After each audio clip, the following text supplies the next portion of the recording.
جو اللہ کا ولی ہے وہ پھونک بھی مارے، جو اللہ کا ولی ہے وہ دعا کرے تو بندہ ٹھیک ہو جائے، یہ ضروری نہیں ہے۔ ولایت کے لیے شرط کیا ہے؟ وہ ایک ہی چیز ہے، اور وہ ہے رسول اللہ صلی اللہ علیہ وسلم کی سنت پر عمل۔ اگر کسی اللہ کے نیک بندے کی دعا سے کسی کا کام ہو جائے تو اس میں کیا حرج ہے؟ اگر کوئی کسی کو پھونک مار دے تو اسے آرام آ جائے تو اس میں کوئی حرج کی بات نہیں، یہ ماننے والی بات ہے۔ لیکن صرف پھونک مارنے والا اللہ کا ولی ہو، ہر پھونک مارنے والا، ہر تعویذ دینے والا، یہ نہیں ہو سکتا۔ کیونکہ اس کی مثال ہے نا کہ ایک شخص عیسائی ہے، غیر مسلم ہے، اب تو یہاں ہندو بھی یہ کام کرتے ہیں، تو وہ آپ کو تعویذ لکھ کے دے دے آپ کو شفا ہو جائے، تو پھر آپ کیا سمجھیں گے یہ اللہ کا ولی ہے؟ ایک بندہ رستے میں بیٹھ جاتا ہے، اب تو ایسا ہی ہے، یہ عاملین بیٹھے ہوئے ہیں، نجومی بیٹھے ہیں، پامسٹ بیٹھے ہیں، اب تو ٹی وی پہ بیٹھے ہیں، یہ جو ٹی وی چینلز ہیں ان پہ آگے وہ بیٹھتے ہیں، وہ کہتے ہیں ہاتھ دکھاؤ، حالانکہ رسول اللہ صلی اللہ علیہ وسلم کی حدیث کا مفہوم ہے جس نے کسی کے سامنے ایسے ہاتھ کر کے اس سے یہ پوچھا کہ بتاؤ میری قسمت کیا کہتی ہے، تو گویا کہ اس نے حضور علیہ السلام کی شریعت کا انکار کر دیا، اس نے اسلام کا انکار کر دیا۔ اور بھائی جو خود کاروبار کرنے کے لیے وہ فٹ پاتھ پہ بیٹھا ہے وہ آپ کو بتائے گا کہ آپ کے ہاتھ کی لکیریں کیا کہتی ہیں؟ اگر اس بیچارے کو خود پتا ہوتا کہ میرے ہاتھ کی لکیریں کیا کہتی ہیں تو وہ یہ کام کرتا، اس کو خود کاروبار کرنے کے لیے یہ کام ملا بیچارے کو، اور آپ جا کے ان سے پوچھ رہے ہیں، ان سے رہنمائی لے رہے ہیں۔ جن لوگوں کو اپنے آپ کی خبر نہیں، جو اپنے بارے میں کچھ نہیں جانتے، جو دین کی ابجد سے بھی بے خبر ہیں، کیا آپ کو وہ بتائیں گے کہ آپ کی قسمت کیا کہتی ہے؟ اور پھر یہ بتائیں گے کہ آپ کا کاروبار اس مہینے میں اوپر جائے گا، اس مہینے میں نیچے جائے گا؟ یہ اللہ کے خاص بندوں کا کام ہے، عوام الناس یہ باتیں نہیں کر سکتے۔ اب تصوف کیا ہے؟ بیبیاں اس میں بڑی پیش ہیں، بیبیاں یہاں تو شاید وہ ماحول نہیں ہوتا شہروں میں، لیکن دیہی علاقوں میں یہی ہوتا ہے۔ کوئی شخص اٹھتا ہے، بیٹھ جاتا ہے کسی جگہ پہ، وہ بھلے وہ پہلے آرمی سے ریٹائر ہوا تھا یا کسی بھی محکمے سے چھٹی کی تھی اس نے، ہمارے علاقے میں بھی ایسا ہوا، کہا کہ یہ ریٹائرڈ فوجی آفیسر ہے، تو اب تعویذ دیتا ہے لوگوں کو، بلکہ بس پھونک ہی دیتا ہے، تو پھونکتا ہے تو بندہ ٹھیک ہو جاتا ہے۔ تھوڑی دیر کے بعد ہماری کچھ ایجنسیوں نے پتہ کیا تو وہ غیر ملکی ایجنسی کا بندہ تھا، یہاں کا تھا ہی نہیں وہ، اب لوگوں نے اس کو ولی بنایا ہوا تھا، جو جاسوس ہے اور پھر کافر ہے، پھر مشرک ہے، تو لوگ کہتے تھے وہ پھونک دیتا ہے تو سب ٹھیک ہو جاتا ہے، تو انہوں نے تو ولی بنا لیا تھا۔ اس لیے میں نے کہا یہ پھونک مارنا، تعویذ دینا، کسی کی دعا سے ٹھیک ہو جانا، کسی نے پڑیا دی آپ کو آرام آ گیا، یہ ولایت کی نشانی ایک تو ہو سکتی ہے، لیکن یہ ولایت کی شرط نہیں ہے۔ اس کے بعد پرکھو کہ کیا اللہ کے رسول کی سنت پر عمل کرتا ہے، کیا رسول اللہ صلی اللہ علیہ وسلم کے دین کا باغی تو نہیں، کیا ہم سے پیسے کا طلبگار تو نہیں؟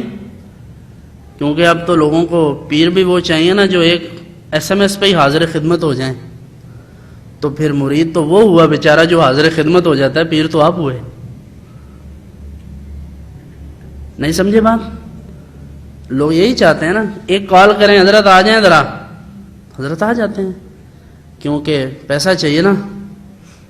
اور حضرت مجدد علیہ الرحمہ نے اس سلسلے میں بڑی بحث، نفیس بحث کی ہے کہ دنیا داروں کے پیچھے نہیں بھاگنا چاہیے۔ پیاسا کنویں کے لیے جاتا ہے جب بھی جاتا ہے، اور یہ عجیب کنواں ہے جو در بدر جا رہا ہے، اور جو بلا رہا ہے اس کے گھر جا رہا ہے، اور پیسے لینے کے لیے لوگوں کی عزت کرنی پڑتی ہے، پھر سب کچھ برداشت کرنا پڑتا ہے۔ تو اس لیے میں کہتا ہوں ہمارے کچھ لوگوں کا بھی یہ مزاج ہے، مجھے بھی سمجھانے کی کوشش کرتے ہیں کہ آپ آ جائیں، بس جلدی سے آ جائیں، تو ایسا نہ کیا کریں، یہ نہیں کرنا چاہیے۔ اگر آپ کو کچھ چاہیے تو آپ آئیں، ہاں تبلیغ دین کا کام ہو، ابلاغ کا کام ہو تو ہم چل کر جائیں گے، ساری دنیا میں جائیں گے، جہاں ہمت ہوگی جائیں گے انشاءاللہ۔ لیکن اس لیے نہیں کہ کسی کے پاس زیادہ پیسے ہیں تو اب وہ اپنے گھر بلا لے، ہو ہی نہیں سکتا. کوئی سوچے بھی نہ کہ کوئی یہ بتائے گا کہ ہم اتنے پیسے دیں گے یا دیتے ہیں تو اس لیے ہمارے پاس آئیں، ایسا کچھ بھی نہیں ہونے والا. اس لیے کہ ہم نے جنہیں دیکھا ہے، آپ نے تو زیادہ دیکھا ہے. آپ جو بڑے لوگ ہیں یہاں جنہوں نے حضور نقش ثانی علیہ رحمہ کو دیکھا ہے وہ جانتے ہیں کہ دو عالم سے کرتی ہے بیگانہ دل کو، عجب چیز ہے لذت آشنائی. وہ کسی کی پرواہ نہیں کرنے والے لوگ، تو ہم نے ان سے سیکھا ہے. تو اس لیے کبھی لوگ یہ بھی گلہ کرتے ہیں کہ آپ بہت سخت بات کر جاتے ہیں، تو اس کی بھی ایک وجہ ہے. سخت بات اسی لیے کر جاتا ہوں کہ ہمیں ہاتھ ایسے کرنے کی عادت نہیں ہے. ہم اللہ کے آگے کرتے ہیں اور اللہ کے نیک بندوں کے وسیلے سے مانگتے ہیں، ہمیں ملتا ہے، لوگوں سے نہیں مانگتے. اس لیے لوگوں کی پرواہ بھی کم کرتے ہیں. ہاں دین کا مسئلہ ہو تو پھر ضرور پرواہ ہوتی ہے، خیر خواہی کا جذبہ ہے وہ رہے گا.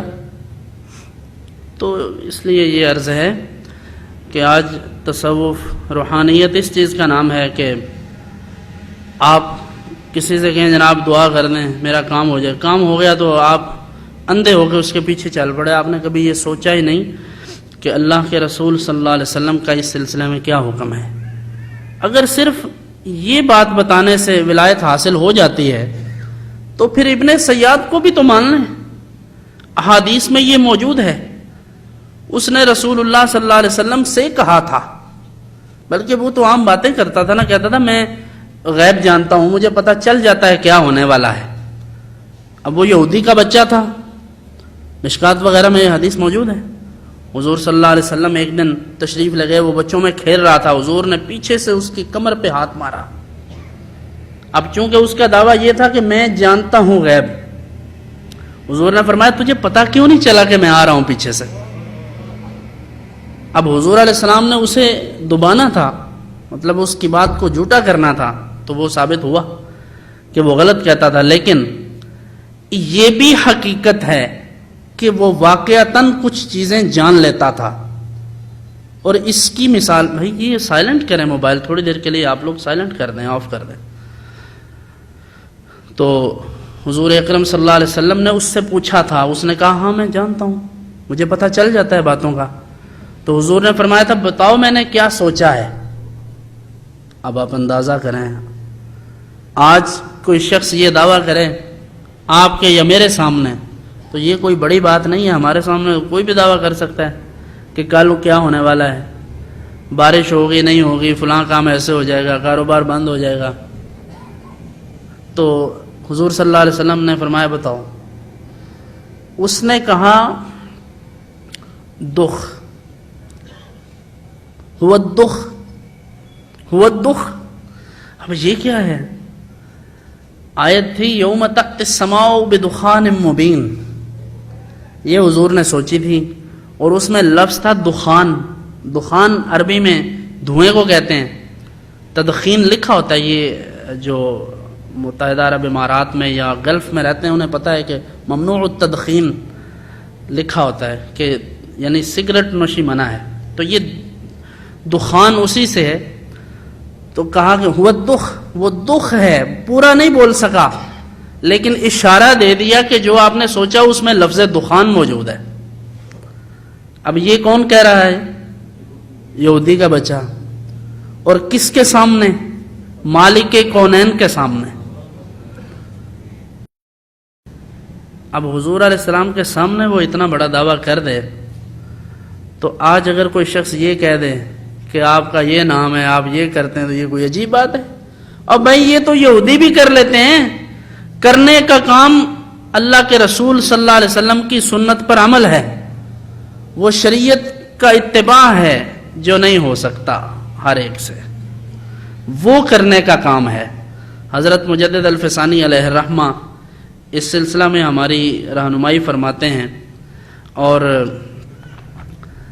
آپ کے متعدد مکاتیب جو ہیں وہ موجود ہیں. آپ فرماتے ہیں پس مقصود از سیر و سلوک و تزکیہ نفس و تصفیہ قلب ازالہ آفات معنوی است.